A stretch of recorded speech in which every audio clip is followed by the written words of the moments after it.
తూర్పుగోదావరి జిల్లా అనపర్తి సీటుపై రాజకీయం డైలీ సీరియల్ను తలపిస్తోంది. ఇటీవల ఆ ప్రాంతంలో పర్యటించిన చంద్రబాబు నాయుడు రాజమండ్రి పార్లమెంటు పరిధిలోని అసెంబ్లీ అభ్యర్థులను పిలిపించుకొని మాట్లాడారు. ఈ సందర్భంగా అనపర్తి టీడీపీ ఇన్ఛార్జ్ నల్లమెల్లి రామకృష్ణారెడ్డిని కూడా పిలిపించుకొని చర్చించారు.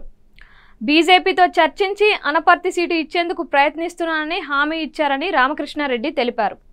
కానీ సీట్ల విషయంలో ఇక ఎలాంటి మార్పులు ఉండవని బీజేపీ జాతీయ నాయకత్వం తేల్చి చెప్పేసింది. నర్సాపురం పార్లమెంట్ అభ్యర్థి భూపతిరాజు శ్రీనివాస్ వర్మను మార్చుతారనే ప్రచారం విస్తృతంగా సాగుతున్న సంగతి తెలిసిందే.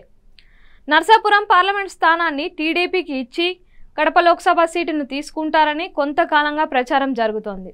అలాగే అనపర్తి సీటును టీడీపీకి, తమ్మలపల్లె సీటును బీజేపీకి ఇస్తారని ప్రచారం సాగుతున్న సంగతి తెలిసిందే. ఈ నేపథ్యంలో లోక్సభ ఎన్నికలు ఏపీ బీజేపీ కో ఇన్ఛార్జ్ అయిన సిద్ధార్థనాథ్ సింగ్ కీలక వ్యాఖ్యలు చేశారు. ఎట్టి పరిస్థితుల్లోనూ నర్సాపురం పార్లమెంట్ అభ్యర్థిని మార్చేది లేదని స్పష్టం చేశారు. అసలు అభ్యర్థుల మార్పుపై ఎవరు చెప్పారని ఆయన ప్రశ్నించారు. దీంతో నర్సాపురంతో ముడిపడిన మిగిలిన స్థానాల్లో ఎలాంటి మార్పు ఉండదని స్పష్టమైంది.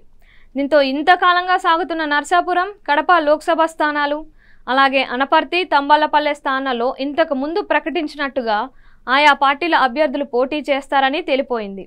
మరీ ముఖ్యంగా అనపర్తి విషయంలో ఉత్కంఠకు తెరపడింది. ఇక టికెట్ దక్కని రామకృష్ణారెడ్డి ఏం చేస్తారనేది ప్రశ్నార్థకంగా మారింది. టికెట్ దక్కకపోతే ఆయన స్వతంత్ర అభ్యర్థిగా ఆయన బరిలో నిలిచే వాతావరణం నెలకొంది. పరోక్షంగా ఆయన్ను చంద్రబాబు ప్రోత్సహించే అవకాశం ఉంది. ఎందుకంటే చంద్రబాబుకి ఇలాంటివి వెన్నతో పెట్టిన విద్య కాబట్టి.